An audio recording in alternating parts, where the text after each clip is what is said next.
तो नू में जो लॉस हुआ है, नुकसान हुआ है, प्रॉपर्टी का भी वहाँ जान माल सब नुकसान हुआ है, तो जान के नाते से अलग घोषणा करेंगे, लेकिन उनका जो माली नुकसान है, गाड़ियाँ फूकी हैं, कुछ और एसेट्स जो दुकानें हैं, तो उसका भी इसी पोर्टल में एक प्रकार से जानकारी लेंगे और उसी आधार पर उसकी भी स्कीम बना करके उनको सबको दिया जाएगा, ताकि जो नुकसान जिसका होता है वो क्लेम करता है तो फिर कोई चीज़ बचती नहीं है। अन्यथा बहुत लोग बाद में शिकायत करते हैं कि फला का तो जो है असेसमेंट हो गया, मेरा रह गया। इसलिए हमने ओपनली सबको कहा कि आपका जो लॉस हुआ है आप अपना दर्ज करें और बाद में फिर उसकी असेसमेंट का काम डिप्टी कमिश्नर और जो बाकी एजेंसीज हैं उसके माध्यम से कराया जाएगा, ताकि जल्दी से जल्दी हम इसका असेसमेंट करके लोगों को राहत पहुंचा सकें। इसलिए ये पोर्टल जो है इसका एक्सटेंशन किया गया। पोर्टल तो पहले से बना ही हुआ है क्षतिपूर्ति, लेकिन उसको एक्सटेंडेड वे में उसका जो ऑपरेशनल जो उसका दायरा है वो बढ़ाया है। तो ये इसके बाद मैं समझता हूँ कि एक बार प्रेजेंटेशन देखेंगे तो कोई प्रश्न होगा तो उसमें करेंगे।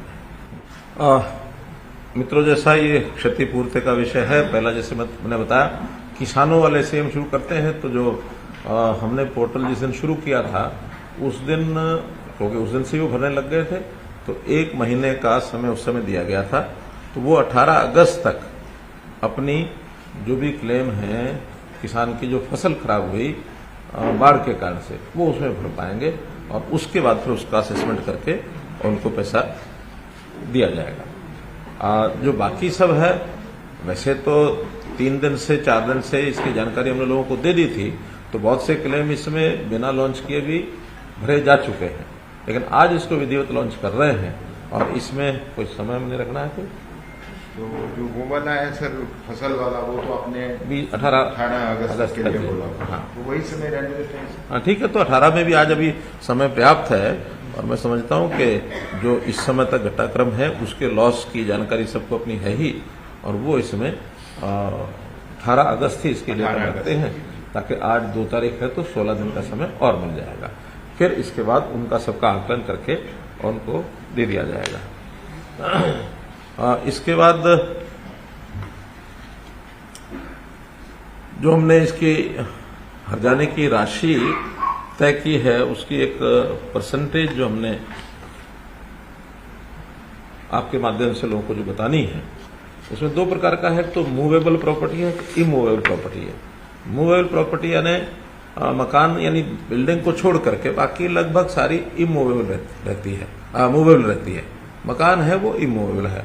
तो मूवेबल प्रॉपर्टी का जहां तक विषय है, उसमें यदि 5 लाख रुपए तक किसी का लॉस है, असेस्ड लॉस, उसका 80% अर्थात 4 लाख रुपया तक उनको दिया जाएगा। जितना लॉस होगा उसका 80%।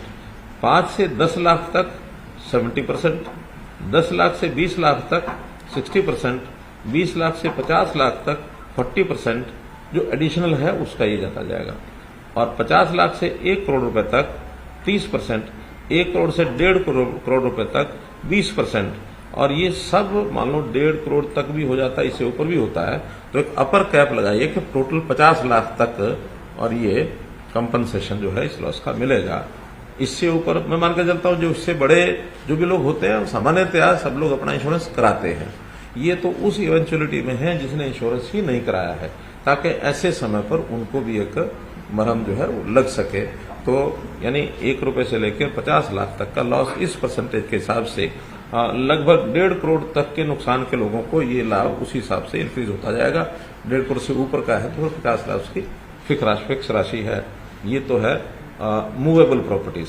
इसके अंदर कोई मानो व्हीकल है, उसका स्टॉक है, उसकी मशीनरी है, प्लांट है, तो ये सारे इस प्रकार के विषय हैं इसमें कवर होंगे।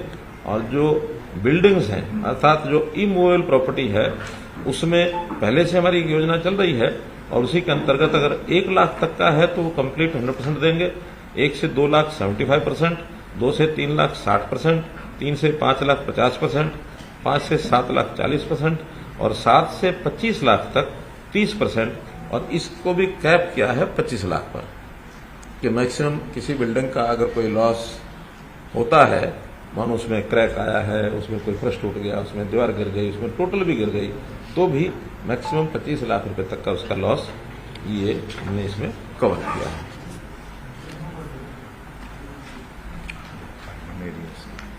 हाँ, ये अर्बन एरियाज की इशू, ये जो सारा है ये अर्बन एरियाज का है।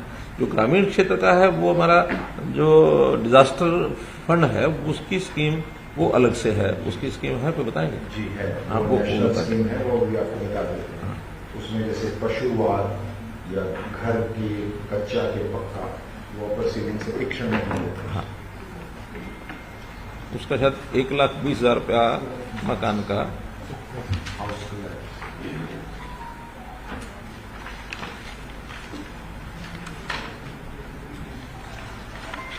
लेकिन उसमें भी जो है मुझे लगता है थोड़ा राशि कम है और हम उसको रिवाइज करेंगे, रिवाइज करके आपको बताएंगे। ग्रामीण क्षेत्र वाला जो है उसकी राशि आपको बताएंगे जो पहले से तय है। जी।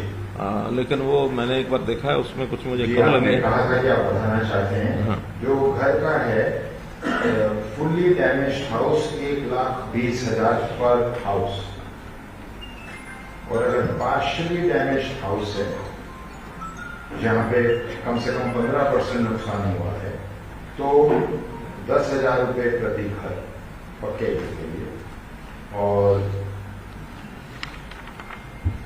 झोंपड़ी के केस में 8,000 रुपये प्रति हट प्रति झोंपड़ी, और कैटल शेड 3,000 प्रति शेड। इसका विचार करेंगे, दोबारा से इसकी घोषणा हम करेंगे। हाँ, ये कई साल पुराना है उस पर। हाँ, 18 का शायद, कब का है? ये बाढ़ आने से पहले जो हमारा इस साल का रिविजन भारत सरकार ने किया था वो। लेकिन एक बात यह है कि जो भारत सरकार के कंपनसेशन नॉर्म्स होते हैं अगर आप फसलों में लेंगे तो उससे कहीं ज्यादा हम देते हैं अपने पैसे से। तो मुख्यमंत्री जी कह रहे हैं कि इससे भी ऊपर स्टेट बजट से दें।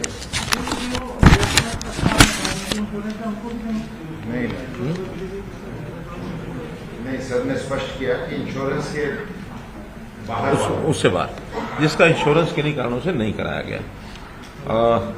इसी प्रकार जैसे अब थोड़ा कंपनसेशन के ही विषय है एक दो, जो पहले कुछ दिन पहले विचार आया था लेकिन वो घोषणा नहीं कर पाया था मैं।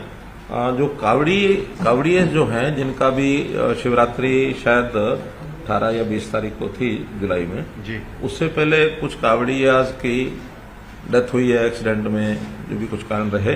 पिछले बार भी हमने दिया था उसी पैटर्न पर जैसे पिछले साल किया था, उसी हिसाब से 2 लाख रुपया प्रति कावड़ी जो इसकी डेथ हुई, जो हरियाणा का रहने वाला है, ऐसे व्यक्तियों को 2 लाख 24 लोगों की अभी तक हमारे पास जानकारी है, 2 लाख रुपया प्रति व्यक्ति प्रति कावड़िया, वो उसको कंपनसेशन हमने पिछले साल का जो तय किया हुआ है उसी को आगे बढ़ा रहे हैं। इसी प्रकार से एक कंसेशन और मैं आज घोषणा कर रहा हूं, वो है हमारा जो HSVP हरियाणा शहरी विकास प्राधिकरण, इसे पिछले दिनों में बिजली के बिलों का एक विषय आया था, बिजली का पानी का तो 5% प्रति वर्ष के हिसाब से उन्हें पिछले 5 साल का 25% बढ़ा के बिल दे दिए थे। विचार करने के बाद ध्यान में आया कि ये गलती वास्तव में डिपार्टमेंट की है। उस समय 5% बढ़ाने का एक सर्कुलर निकाला, लेकिन उसकी डिमांड नोट कभी भेजा नहीं गया। हमने सारे रिकॉर्ड देख लिए हैं, वो फाइल में केवल बढ़ा करके छोड़ दिया, और अब आकर 5 साल का इकट्ठा डिमांड नोट भेजा। बहुत लोगों ने कहा कि आखिर एक साथ ऐसे 25% का रेट बढ़ाना उचित नहीं है, तो बहुत सुझाव आए अलग अलग, लेकिन अंतोगत तो हमने फैसला किया कि ये 5% की बढ़ोतरी जो 2018 में की थी, 18 से 23 तक, अब तक सारी फ्री कर देंगे हम। केवल अब से वो 5% आगे लागू होगी, पिछला 25% जो है उस बिल का वो सारा जो है वेव ऑफ कर दिया है। लगभग 42 करोड़ रुपया का इसमें HSV के ऊपर एक अलग से प्रावधान किया गया है उसमें। ये सब तो जो हमने कंपनसेशन के नाते से जो घोषणा की है वो है। अब विषय सीधा सीधा आप भी या फिर जरूर कहेंगे, वो है नूह का ये जो दुर्भाग्यपूर्ण घटना हुई है। इस घटना के संबंध में सब जानकारियां दे दी गई हैं। आज हमारे DGP साहब ने भी प्रेस कॉन्फ्रेंस की है गुड़गांव में, सब समाचार आपको आए हैं।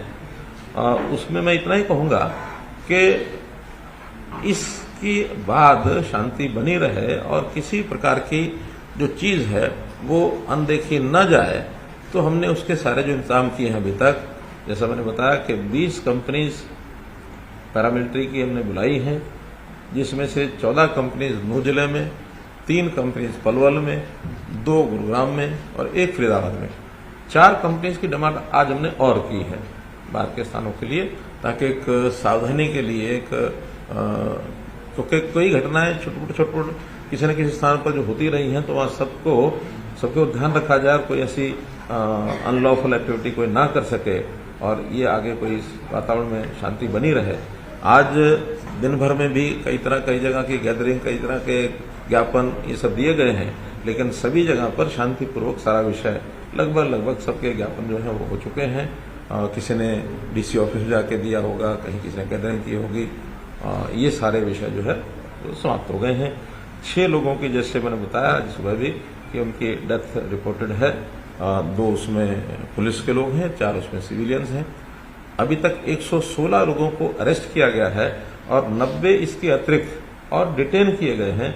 पूछताछ करने के बाद उनके खिलाफ भी कार्रवाई जो बनेगी वो सब की जाएगी।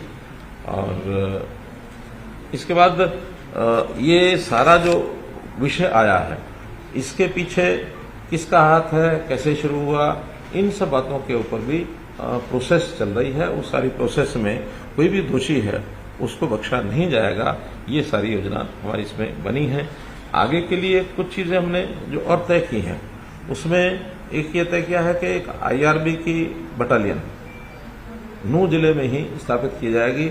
जो अभी 2 बटालियन भौंडसी में है, उसमें से 1 बटालियन नूह जिले में जगह हमने देख ली है, लेकिन वो जगह बनने में थोड़ा समय लगेगा। उससे पहले किसी टेम्परेरी भवन में 1 बटालियन में कितने लोग होंगे, 1000 लोग लगभग। तो 1000 लोगों की व्यवस्था वहां उसी जिले में कहीं ना कहीं, ताकि आवश्यकता पड़ने पर कभी भी उसका मानो उपयोग करना हो तो उपयोग किया जा सके। हमने एक पुलिस में एनफोर्समेंट ब्यूरो अलग से बनाया है। उसके लिए 5-6 विभागों में, खास करके जिनमें टैक्सेशन की चोरी होती है, जहां कहीं थोड़ा इस प्रकार के विषय जो लोगों के नाते भी, सरकार के नाते भी अनपॉपुलर कहें, या जो एक किसी न किसी नुकसान को पैदा कर सकते हैं, इन चीजों को चेक करने के लिए पुलिस का एक लॉ एंड ऑर्डर के लिए अलग से सारा होगा, इन्वेस्टिगेशन के लिए होगा। लेकिन एक इस प्रकार के, जैसे माइनिंग है, जैसे एक्साइज टैक्सेशन है, जैसे पावर है, जैसे इरिगेशन है, तो इस प्रकार से 5-6 डिपार्टमेंट पहले विचार किए थे। लेकिन नूह जिले में जो ये काऊ प्रोटेक्शन एक बड़ा विषय है, वहां स्मगलिंग होती है, वहां गोवत्ता हत्या भी होती है। तो हम उस जिले में एनफोर्समेंट जो हमारा ब्यूरो है, उसको काऊ ये जो सिक्योरिटी का जो काम है, ये भी उनके माध्यम से कराएंगे। और 100 जवान अलग से उस व्यवस्था के लिए वहां रखे जाएंगे, ताकि ये समस्या भी आगे ना आए। और मैं तो खास करके ऐसे मुस्लिम भाई, जो बहुत लोग मुसलमान भी हैं, जो यानी गोरक्षा के हित में भी बोलते हैं, काम करते हैं, उनका कोई उसमें विरोध नहीं है, बल्कि सहयोग भी करते हैं। राष्ट्रीय मुस्लिम मंच खुल करके उसमें इस मूवमेंट में साथ देता है। तो मैं तो ऐसे मुस्लिम नौजवानों को भी प्रोत्साहन के नाते से अलग से योजना बना करके भी उनको प्रोत्साहन देंगे कि मुस्लिम लोग भी अगर गोरक्षा में आगे आते हैं, ताकि वहां किसी प्रकार का आपसी भाईचारा ये न बिगड़े, हमेशा के लिए इन चीजों को हम ठीक कर सकें। तो इसका भी एक अलग से हम योजना बनाएंगे।